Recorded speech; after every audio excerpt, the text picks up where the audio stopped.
الحمدللہ رب العالمین، والصلاۃ والسلام علیک یا سیدی یا رسول اللہ وعلی آلک و اصحابک یا سیدی یا حبیب اللہ۔ کی محمد سے وفاتونے تو ہم تیرے ہیں، یہ جہاں کیا چیز ہے لوح و قلم تیرے ہیں۔ شعبان المعظم اسلامی سال کے 8ویں مہینے کا نام شعبان المعظم ہے، جو بڑی فضیلت اور برکت والا مہینہ ہے۔ احادیث مبارکہ میں اس مبارک مہینے کی فضیلت کا بہت ذکر ہوا ہے۔ چنانچہ حضرت انس بن مالک رضی اللہ تعالیٰ عنہ سے مروی ہے کہ حضور نبی کریم خاتم النبیین صلی اللہ علیہ وآلہ وسلم نے ارشاد فرمایا، رجب کا شرف اور فضیلت باقی مہینوں پر ایسا ہے جیسے دوسرے کلاموں پر قرآن پاک کی فضیلت، اور تمام مہینوں پر شعبان کی فضیلت ایسی ہے جیسے تمام انبیاء کرام پر میری فضیلت، اور دوسرے مہینوں پر رمضان المبارک کی فضیلت ایسی ہے جیسے تمام کائنات پر اللہ تعالیٰ کی فضیلت ہے۔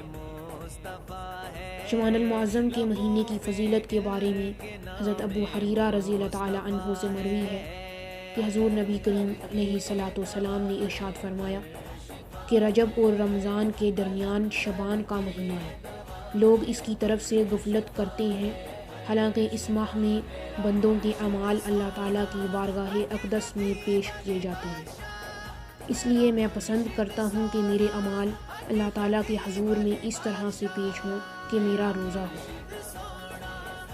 حضرت ابو امامہ باہلی رضی اللہ تعالیٰ عنہ سے مروی ہے کہ حضور نبی کریم علیہ الصلاۃ والسلام فرمایا کرتے تھے کہ جب شعبان کا مہینہ آ جائے تو اپنے جسموں کو پاکیزہ رکھو، اور اس مہینے میں اپنی نیتیں اچھی رکھو، انہیں خوبصورت بناؤ۔ شعبان کا چاند حضرت انس بن مالک رضی اللہ تعالیٰ عنہ سے مروی ہے کہ حضور نبی کریم علیہ الصلاۃ والسلام کے صحابہ کرام رضی اللہ تعالیٰ عنہ جب شعبان کا چاند دیکھ لیتے تو قرآن مجید کی تلاوت میں مشغول ہو جاتے، اور مسلمان اپنے اموال کی زکوٰۃ نکالتے تاکہ مسکین اور غریب مسلمانوں میں بھی روزے رکھنے کی سکت پیدا ہو جائے۔ حکام قیدیوں کو طلب کرتے، جس پر حد قائم ہونا ہوتی اس پر حد قائم کرتے، باقی مجرموں کو آزاد کر دیتے۔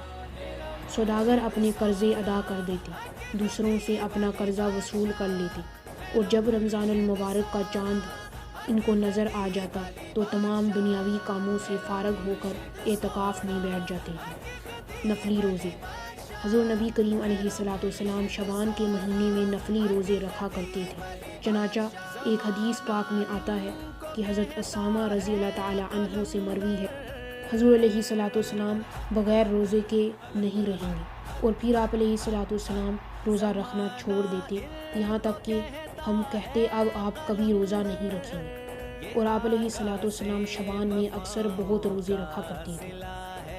حضرت ام سلمہ رضی اللہ تعالیٰ عنہ سے مروی ہے کہ آپ نے فرمایا، حضور نبی کریم صلی اللہ علیہ وسلم رمضان کے علاوہ کسی مہینے میں اتنے روزے نہیں رکھتے تھے جتنے شعبان کے مہینے میں۔ اس کی وجہ یہ ہے کہ سال میں مرنے والوں کے نام زندوں کی فہرست سے نکال کر مردوں کی فہرست میں شامل کر دیے جاتے ہیں۔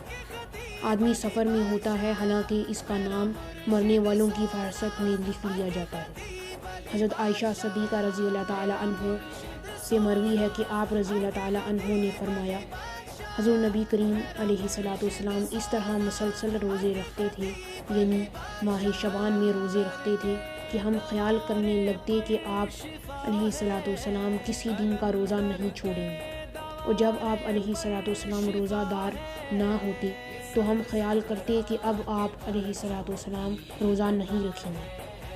آپ علیہ الصلاۃ والسلام کو شعبان کے روزے بہت زیادہ محبوب تھے۔ میں نے عرض کیا، یا رسول اللہ خاتم النبیین صلی اللہ علیہ وآلہ وسلم، کیا سبب ہے کہ آپ علیہ الصلاۃ والسلام ماہ شعبان میں روزے رکھتے ہیں؟ آپ علیہ الصلاۃ والسلام نے فرمایا، عائشہ، یہ ایسا مہینہ ہے کہ سال کے باقی عرصے میں مرنے والوں کے نام ملک الموت کو لکھ کر اس مہینے میں دے دیے جاتے ہیں۔ میں چاہتا ہوں کہ میرا نام ایسی حالت میں نقل کر کے دیا جائے کہ میرا روزہ۔ ناظرین و کرامین، امید ہے کہ آپ کو یہ ویڈیو بہت پسند آئی ہوگی۔ اسے لائک کریں، اپنے دوستوں کے ساتھ شیئر کریں، کمنٹ باکس میں اپنی رائے کا اظہار ضرور کیجیے، اور ساتھ ہی ساتھ بیل آئیکن کو بھی پریس کر لیجیے تاکہ ہماری نئی آنے والی ویڈیو آپ تک بروقت پہنچتی رہے۔ اللہ حافظ۔